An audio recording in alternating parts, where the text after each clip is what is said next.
Hey, what's going on? Psych Perspectives, giofvcks. This has to be discussed. Because I know a lot of us are dealing with this. Yet I be dealing with this often. When we're working at these jobs and we're dealing with people who have power over us, okay, have authority over us, and people who have privilege. Okay, privileges, because sometimes they have more than one privilege over you, you know? But let's get into it. Tone policing. Notice when you decide to speak up for yourself, you speak up for yourself, you address an issue that you're having, and it's funny because they spend the entire time encouraging you and telling you, well, if you have any problems, you have any issues, you have any concerns, you have any questions, please feel free to come to us. Talk to your team lead, talk to your boss, talk to your, person in command, follow the chain of command, right? Come to us. But when you do indeed come to us, be prepared for all of the consequences that are probably going to be there. All the little things that they forgot to mention. Yes, come to us, as they say. Notice when you do speak up or you come to them to address an issue or problem, a concern, a grievancy that you may be having. All of a sudden, everything changes. Now it's about your tone, right? And, well, maybe if you would have said it this way, or don't put it in all caps, or, your behavior is aggressive. Your tone is aggressive. Well, don't you think you could have worded it this way because others may perceive it this way? And in reality is, how dare you speak up for yourself? How dare you question authority? Question the way things go here. That's really what this all is. And then tone policing is just a nice way of saying, I'm not going to really take anything that you said into consideration. In fact, I'm offended that you even have the audacity, okay, the gumption, the gall to even question the policies or any of the ways we do things.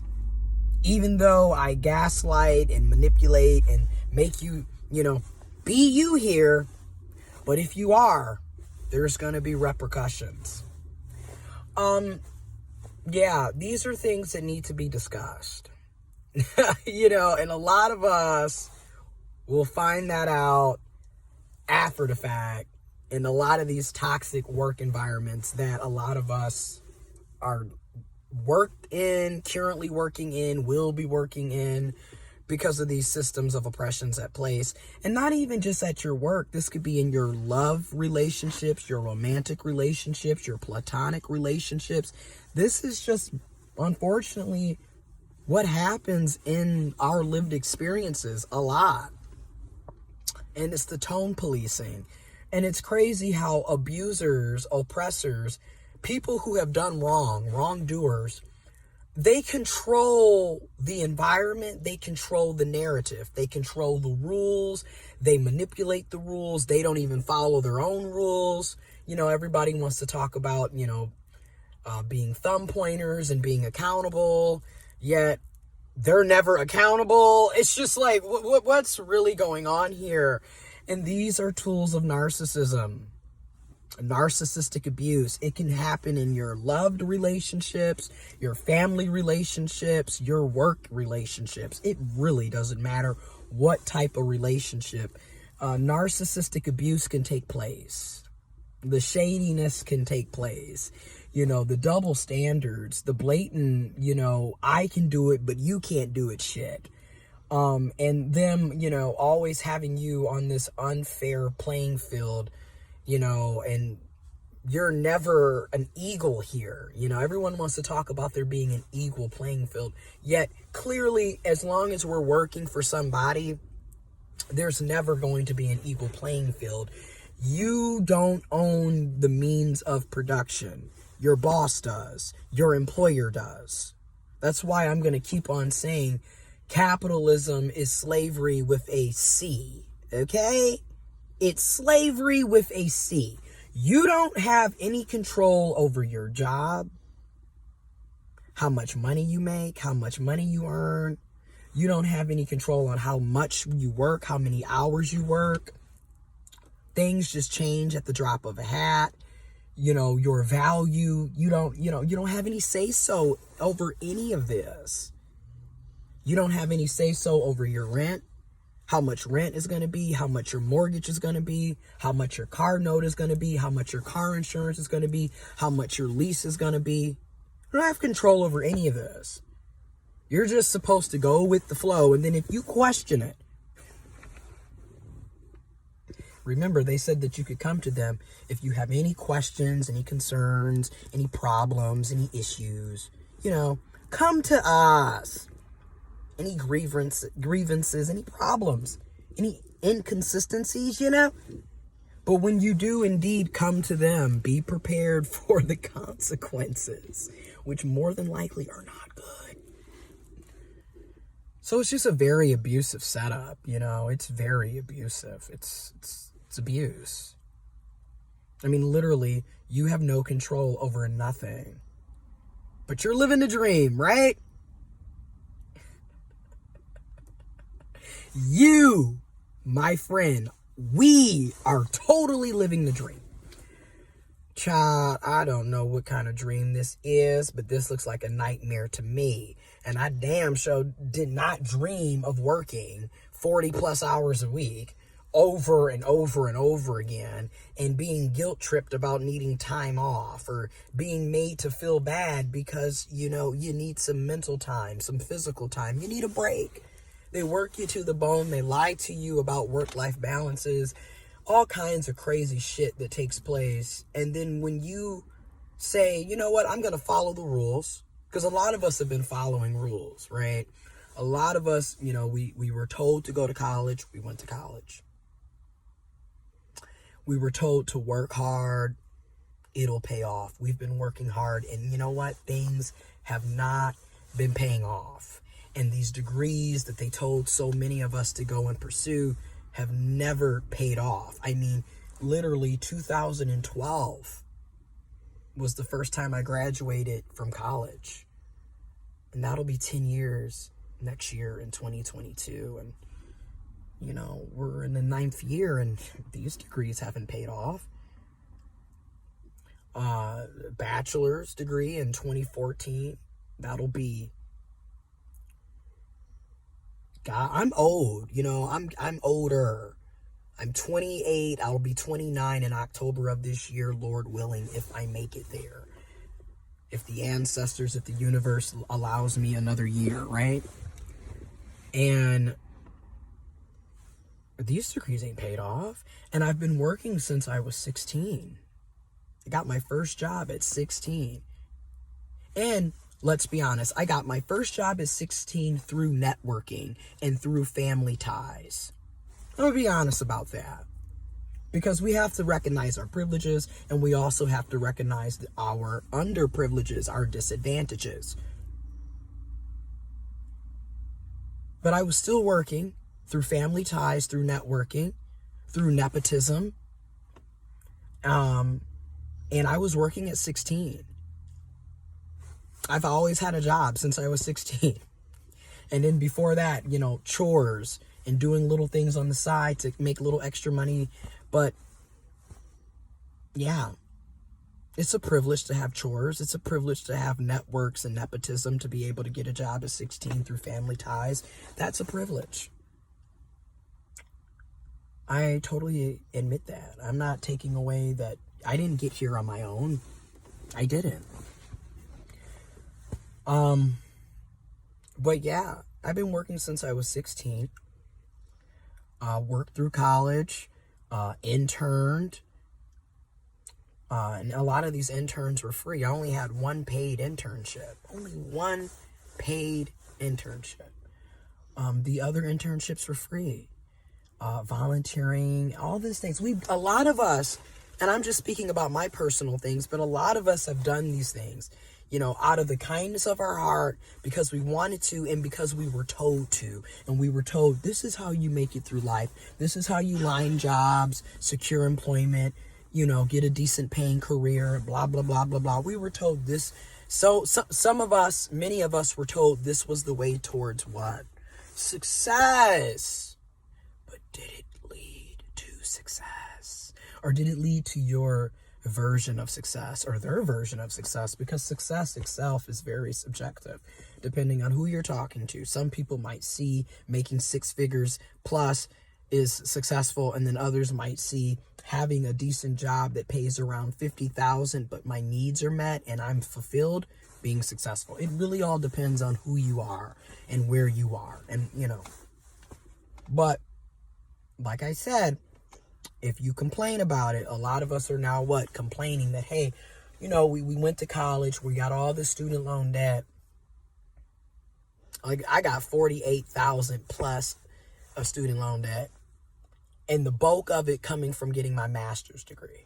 The bulk of it, like a good 80-90% is really master's, because my associate's degrees, I was able to get 2 of them full ride scholarship. Mott Community College. Go Bears. Go Bears. Go Bears. I went to the University of Michigan Flint Extension Campus to get my bachelor's degree. And I had partial scholarships that covered like 50% of my bachelor's degree the last 2 years. So I graduated with my bachelor's with $13,000, and then I paid $2,000 off of it. And then I went back and got my master's degree, which to me was really where the bulk of the debt was, and in many cases was my downfall. Looking back, really should have just stayed out of there. To be completely honest, I could have continued doing my research and reading and what have you without going back. I mean, let's be real, I could do that. That's why I make these videos. That's why I continue to do research. I do it anyways. So I didn't really need to go to school for that. And a lot of us don't really need to go to school to do a lot of the things that they keep telling us that we need to do. Really, it's just a way to continue to keep people in debt. And again, capitalism is slavery with a C. It's a way to keep people in debt. Debt, being in debt is slavery. It's servitude at the end of the day, because a lot of us are going to spend the rest of our lives working non-stop, 40 plus hours a week. 52 weeks out of the year, 365, 24/7. There's people that are working 7 days a week, folks. Okay, many of us work 7 days a week, whether it's at one job or a second hustle or a third hustle, or taking care of your kids, your family. All of us in some form or fashion are constantly working and doing something. And then if you want a break, you're lazy. You need a break, you're lazy. You have a mental health breakdown, you're weak. That's what they deem us. That's what they tell us. Again, you're constantly gaslighted every step of the way. You're never doing enough. Pull yourself up from your bootstraps, but you don't have any fucking boots. We're barefoot out here. Now, there's some of us that do have boots, some of us that had like shoelaces in them, some of us that literally didn't even have to worry. We just were born into, opportunities and resources and support. Again, that's why I'm always talking about privileges. A lot of us have privileges, but there's a lot of us that don't have any privileges, or little privileges, or none at all. And it's not an equal playing field. And again, if you have any questions or concerns, fuck you, because they're going to get your ass for doing this. Okay? They're going to get your ass. Don't you dare question us. Don't you dare question my authority. Remember Dexter Laboratory when he used to say that? My authority. Again, and it's all about power and control. They literally give us the bare minimum. They dangle, they tell you this is the American dream, right? But then really it's just a facade. It's just a nightmare, The route there, Route 66 and shit, it's like really bad. And then again, does 666 really mean the devil? Like, who knows? Everything that we've really been taught is really, again, also about power and control and controlling the narrative. Again, they control the environment. They control the rules. They control everything. We control little to nothing. And then, like, we all like to have these illusions of grandeur and illusions of freedom. People really think, like, with capitalism, and I'm going to leave this video off on this because it's already 15 minutes in. The illusions, right? With capitalism, we like to think we have the illusions of freedom and choice. Yeah. The illusion, for example, oh, well, I can get cheeseburgers from all these different places. I can go to McDonald's, I can go to Walmart, I can go to Burger King, I can go to Five Guys, I can go to Culver's, I can go to Wendy's. I can go to all these different places and pay the same, all these different prices, supposedly, but it's really the same price. Okay? And, I'm going to get different tastes, supposedly, but when you really think about it, it's all processed food. It's all genetically modified. It's all greasy and fatty. And then, but you got the freedom of choice because you can go to McDonald's over Burger King, or you can go to Five Guys over Culver's, or whatever. I can go to Chick-fil-A, or I can go to Popeyes. But I put it like this. Chick-fil-A may cost more than Popeyes. And Chick-fil-A will have what? Kind of tends to have better ingredients, but then when you start looking at Chick-fil-A as a business, they're homophobic, they're transphobic, they're fucked up in many ways. But hey, it's your choice. But at the end of the day, it's still a fucking chicken sandwich. It's still a cheeseburger. And again, it's still going to be processed. It's still going to be highly fatty, greasy. You're still going to be paying, $7, $8, $10, $12 a meal. Yet, are the people that work in there, are they going to be paid $15 and up an hour? Probably not. Are they going to have benefits? Probably not. But hey, it's your choice. It's in the illusion of choice. Like, all this, just so you can say you can have a cheeseburger, or a chicken sandwich, or some fries, or some chicken tenders. Who has the best sauce? But right now in a pandemic, does any of that really matter? Or does you making a living or having a basic income so you can take care of your family, so you can pay your bills, so you can keep a roof over your head, so you can keep food in your stomach, does that matter? Or does you having health care insurance, so if you get sick, you can go to the doctor, you can get your flu shots, or, you can get your medication, your prescriptions can be filled. Does that matter? But like I said, if you have any questions or concerns, you will be reprimanded. How dare you question our way of life?